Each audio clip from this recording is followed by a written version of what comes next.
আসসালামু আলাইকুম রহমতুল্লাহ। কুষ্টিয়ার প্রাক্তন ছাত্র সাকিব এখান থেকে ট্রেনিং করেছে 3 মাস আগেই। ট্রেনিং করার পরে সে নিজেই একটি দোকানে প্র্যাকটিস করেছে এবং তার 3 মাসের মধ্যে মোটামুটি তার স্কিল একটা যথাযথ পর্যায়ে আসার পরে নিজে ব্যবসা প্রতিষ্ঠান দাঁড় করানোর প্ল্যান নিয়ে আসছে। আর সাকিবের প্রোডাক্টগুলো কোথায় একটু দেখাও। সবার কাছে দোয়া নিতে হবে তো। পৃথিবীতে দোয়ার মাধ্যমে যা কিছু হয়, পৃথিবীর সমস্ত শক্তি দিয়ে তা হয় না।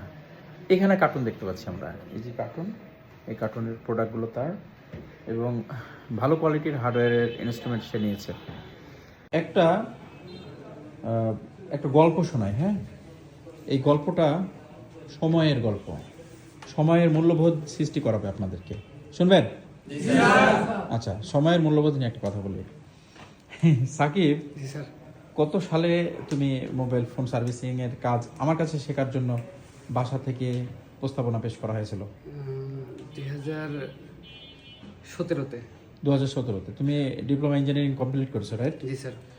2017 সালে তাকে মোবাইল ফোন সার্ভিসিং শেখার জন্য তার চাচা তাকে অ্যাডভাইস করেছে। হ্যাঁ, ওই সময় ও চিন্তা করেছে, এই মেকারের কাজ কে শিখে? এরকমই ছিল তো না?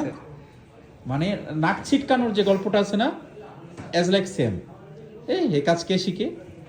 2017, 18, 19, 20, 21, 22, 23, 24, 25, 8 বছর পরে সেই সাকিব ইঞ্জিনিয়ারিং কমপ্লিট করে 2 পয়সা ইনকাম করতে পারেনি। আমি বলছি অনেস্টলি, বাংলাদেশের শিক্ষা ব্যবস্থা পঙ্গু করে দেওয়ার মতো সিলেবাস মেনটেন করা হয়। আলহামদুলিল্লাহ, 2017 থেকে 8 বছর সে বিভিন্ন জায়গায় দৌড়াদৌড়ি করছে, পড়াশোনার পরে কর্ম এবং চাকরি, বিভিন্ন রকম ব্যবসা, বিভিন্নভাবে ট্রাই করছে নিজেকে দাঁড় করানোর জন্য।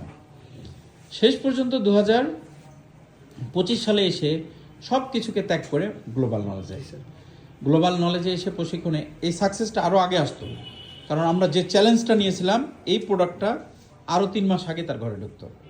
কিন্তু প্রশিক্ষণ শেষ করার সময়ই প্রায় তার একটা সমস্যা জর্জরিত হয়।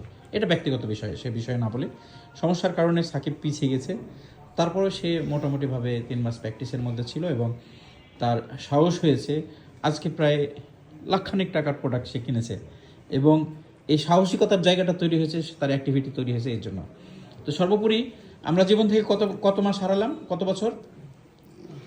8 বছর। তুমি যে সময় আমার কাছে ট্রেনিং করতে আসতে চেয়েছো, ওই সময়ের মোর দ্যান 2017 সালের আমার টোটাল মানে স্টুডেন্টগুলো হচ্ছে আমার 99% সাকসেস, তারও বেশি, 100-এর কাছাকাছি। কেউ এই জগতের বাইরে নাই।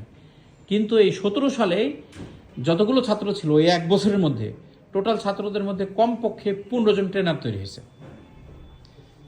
কমপক্ষে হতে পারতো সাকিব সেই সময় আসলে এতদিনে একটা ভালো ট্রেনার অথবা দক্ষ এবং স্বনামধন্য টেকনিশিয়ান হতে পারতো। তাহলে আমরা জীবন থেকে 8 বছর হারিয়েছি। এর জন্য কর্মহীন মানুষের কোনো মূল্য নাই। আর পৃথিবীতে কারিগরি দক্ষতার যে কর্ম আছে সেটাই হচ্ছে শ্রেষ্ঠ। আমরা 8 বছর তো গ্যাপ পূরণ করতে পারবো না সাকিবের জীবনে, তবে আগামী দিনগুলোতে যেন আরও ভালো কিছু হয় সেজন্য আমরা দোয়া এবং সাকিবের প্রচেষ্টা থাকবে ইনশাআল্লাহ। তুমি সবার কাছে দোয়া চেয়ে নাও, সবার জন্য দোয়া করবেন। আর এখানে যারা ট্রেনিং করছেন ইনশাআল্লাহ ভবিষ্যতে ভালো কিছু করতে পারবেন ইনশাআল্লাহ। Thank you so much. যারা আমাদেরকে অনলাইনে দেখছেন তারা সাকিবের জন্য দোয়া করবেন ইনশাআল্লাহ।